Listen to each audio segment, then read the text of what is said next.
দেশীয় মাছ রক্ষা পেলে খাদ্য পুষ্টি সবে মিলে এই প্রতিপাদ্যকে সামনে রেখে ৭৫ জন দরিদ্র নিবন্ধিত মৎস্যজীবীদের মাঝে ৭৫টি বকন বাছুর বিতরণ করেছেন মকসুদপুর উপজেলার মৎস্য অধিদপ্তর।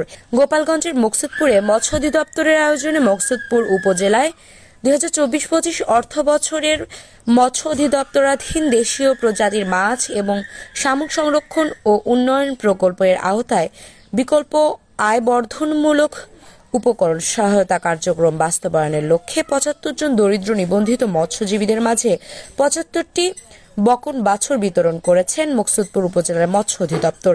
এই উপলক্ষে আলোচনা সভা অনুষ্ঠিত হয়েছে।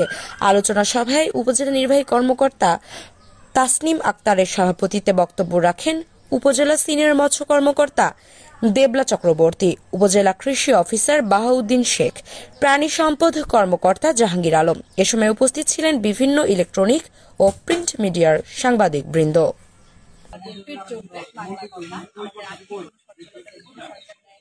তারই প্রেক্ষিতে সরকারি উদ্যোগ গ্রহণ করেছিলেন, সেটি বাস্তবায়নের অংশ হিসাবে আজকে আমরা জেলেদের মাঝে করতে যাচ্ছি। এটা হচ্ছে এক্সপেকটেশন যে তারা অবৈধ উপায়ে মাছ ধরবে না, বিশেষ করে মৎস্য সেক্টরের জন্য চায়না দুয়ারি জাল, কারেন্ট জাল